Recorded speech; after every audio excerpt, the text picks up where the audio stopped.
Okay, the doors are closing. It must mean that break's officially gone.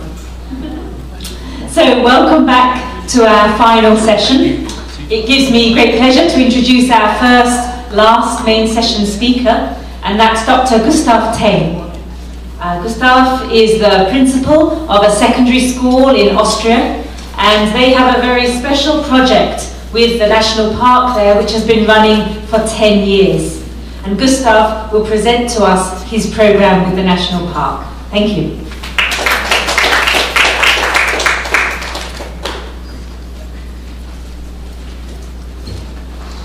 Thank you very much for introducing me. I feel very honored to present our collaboration from our school with Austria's first and largest national park, Hohe Tauern. I'll give you first an overview of the National Park Hohe Tauern, then from our region and the communities where our school is located. Then I will deliver you a short insight into our school, and the main focus I will put on the collaboration, how it began and how it has worked since 10 years.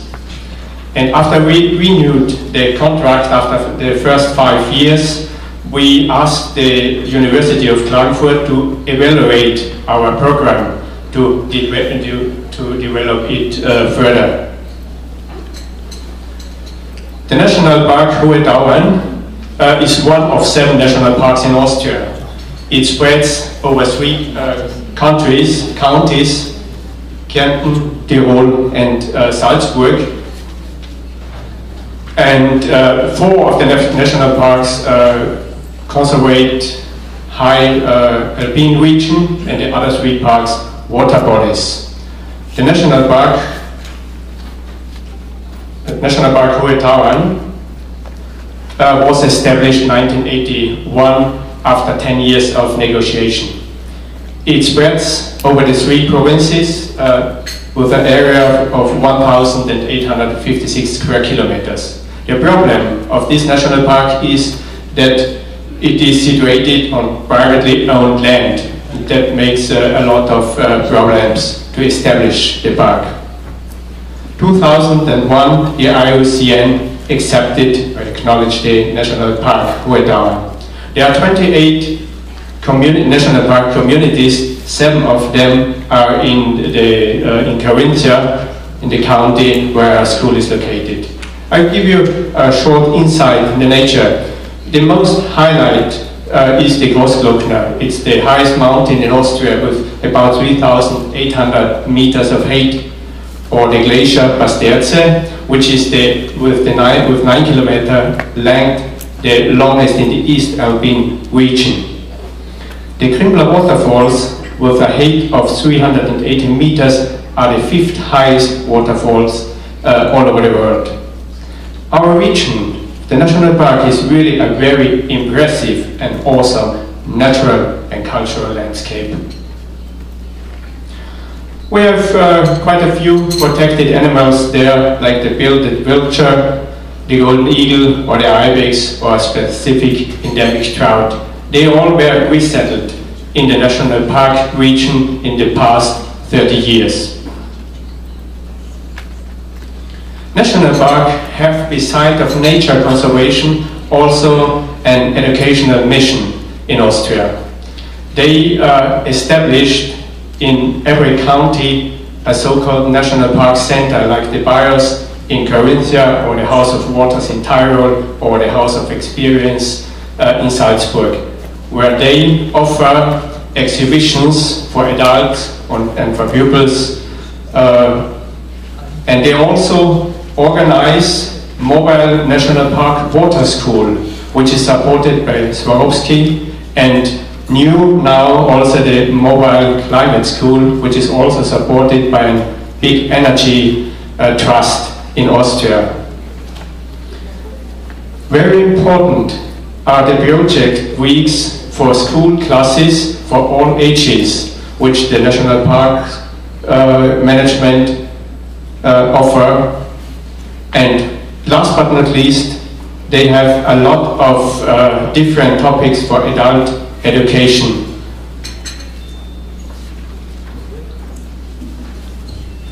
Now, the region and the community where our school is located, it's a very remote area in the Möhl Valley in the southern part of Austria in Carinthia. This area includes about 600 square kilometers, and most of it is Alps and high mountains in the Möhl Valley. It's very sparsely populated region. The most important economy branches are farming, tourism, handicraft, and public service. As there are no industries and no bigger companies there, more than 50% of the working people are commuters, and most of them, they are abroad for the whole week. National Park is a very important factor for tourism, and his employer is conservationist, because a large number of small farmers get a job beside farming from the National Park. And there are also few jobs in the National Park management for higher educated people. A very big problem in our region is the emigration of the young generation due to a lack of working opportunities and further education. So we have here the problem of a brain drain situation in this remote area of Austria. Our school is called National Park Secondary School since we signed the contract with the National Park in 2002. It's the only public secondary school in the region within about 20 kilometers. About 300 students in 15 classes from 6 communities attend the National Park School in Winkler, and our staff consists of 36 teachers. In the late 90s, schools in Austria were requested to develop a guiding principle to become unique.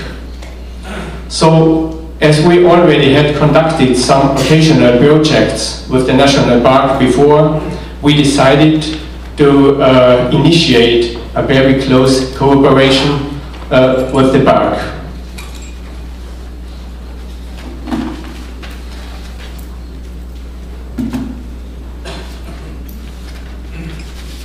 Sorry.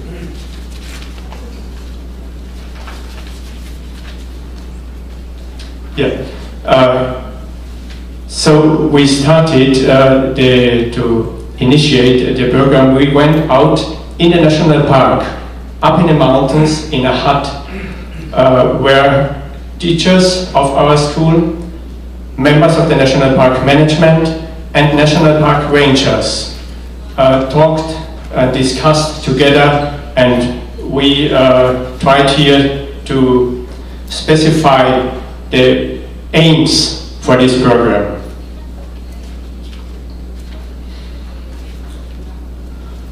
So we defined their so-called overall goals.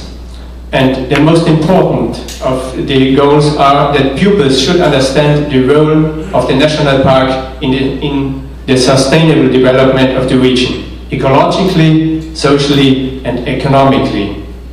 And pupils should value the natural and the cultural heritage, and they should take responsibility for the region's future welfare.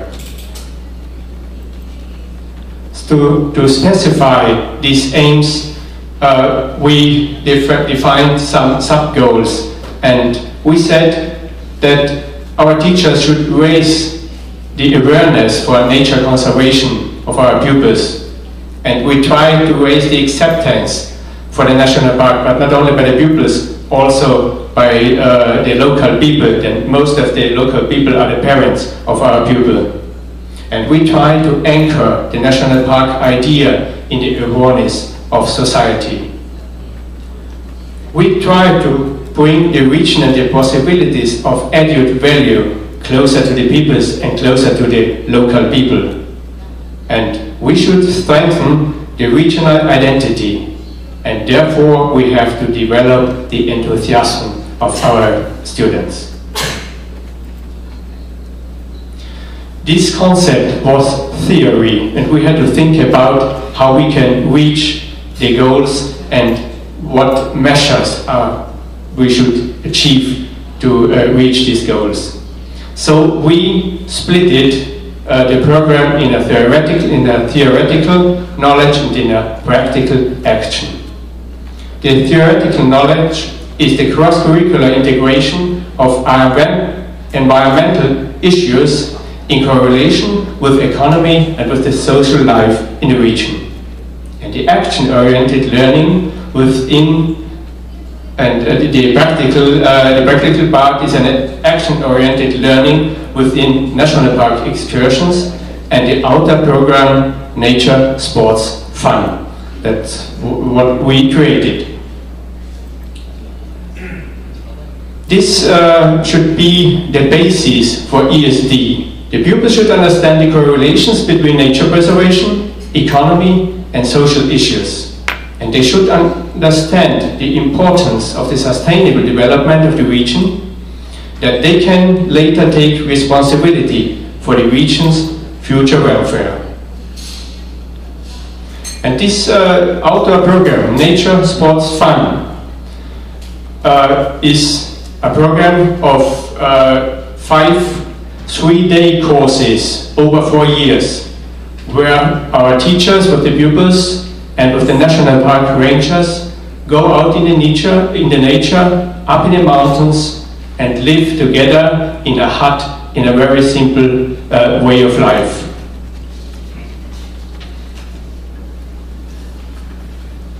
And each of the courses has specific issues accommodated to the age of the children and to their intellectual abilities.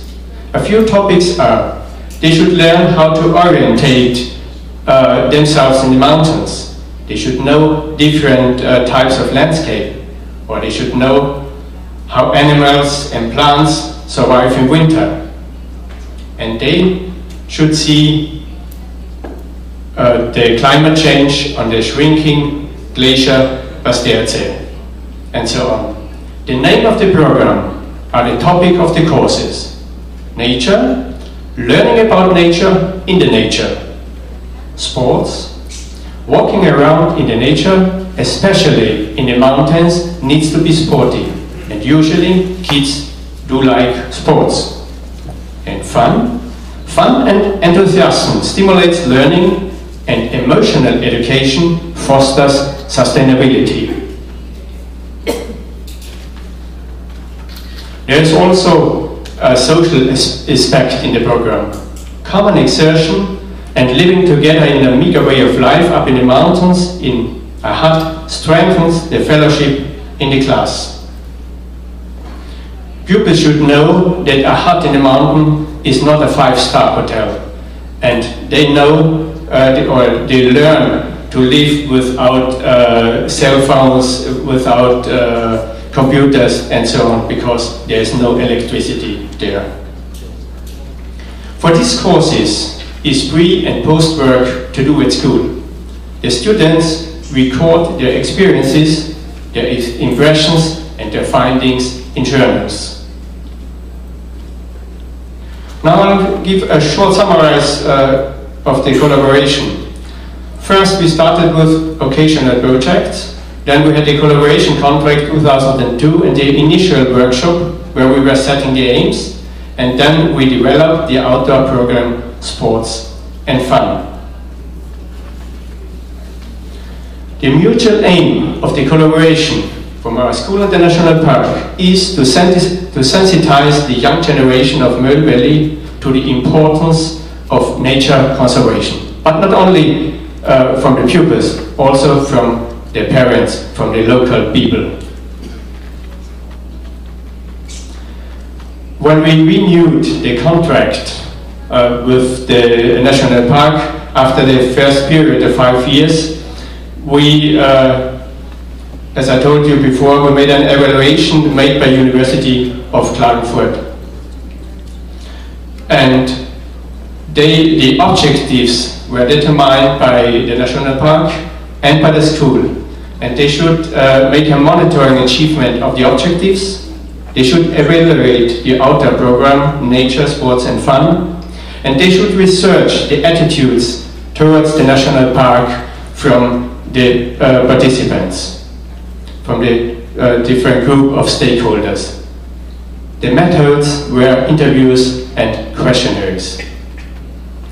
The three groups of stakeholders were at school with the teachers and the students, the local inhabitants as the parents of the people or the hut keepers that are involved in the program, and the national park with the rangers and with the members of the management. Not very surprisingly for us was the question, how did the pupils like the program Nature, Sports and Fun? Most of them, they liked it really very much. And as I told before, we said, what did the pupils learn from Nature, Sports and Fun? There are 4 learning dimensions, that's what the pupils said. Knowledge about the nature, to do sports, have fun and enthusiasm, and have emotional education outside the class. And there are a few statements. A teacher said they absorb the words like a sponge. They hang on the rangers every word. Some show extreme interest. They don't feel it's cool, but another form of learning. It's fun. Or a ranger said they are really able to perform much better than they think they can, because we walk comfortably, take breaks and so on, and I mean they forget the exertion, and the children recover quickly, and when they have reached the top they say it wasn't that bad at all, because first few of the kids, and they're the overweight kids, they really were afraid to go up because they go up nearly about 3,000 meters. We try to strengthen the identity of the pupils with the region, because as I told, a lot of better educated people go away from the region due to the lack of working possibilities. And the pupils really say, I like to live in my home village, and I'm really very proud to live in the Möll Valley, which is a very remote area. The attitudes towards National Park from the pupils is that they appreciate the National Park only as a nature reservationist. They said to conserve the nature, to conserve plants and animals is the most important thing to do for the National Park. The parents, they also appreciate the National Park as a nature preservationist, but also as an advertising medium and an economic factor, because a lot of people from the parents, they get a job beside farming from the National Park. And also it's very important for tourism, because most of the jobs are in tourism or as a farmer in the region. The teachers appreciate the National Park as a nature preservationist and also as an advertising medium and economic factor, like the parents. But they also say the National Park is a provider of activities and information. Like I said, the mobile water school, the mobile climate school, they offer project weeks for school classes and so on. A teacher said, if one takes a look at local advertisements, there's hardly anything without the National Park. I can't imagine how it would be without it. The National Park has become an economic draft horse for us up here, because so many people depend on it economically, from direct marking to hotel business. The National Park National Park Rangers appreciate the National Park as a financial supporter and a builder of infrastructure, because they build walking paths, they build information panels and so on. And you can see the ranger said, and finally all of them come to us. It doesn't matter if it's a farmer's initiative, Glockner Farmers or the Glockner Land. After some years of muddling along, if they don't succeed, they come to us, because it said they have efficient structures and there is money. If someone has got money, it's the park, and that's where they go. The hut keepers also see the national park as an advertising medium. It attracts tourists and guests, and of course as nature conservationist. If somebody runs a hut in that region, he has to be with the nature, otherwise he can't do it. And they really have a value added, because our school classes, they know there will come 30 people for 3 days, tomorrow and next week and so on. So they know that they have some income beside their normal business. What are the estimates of the served participants?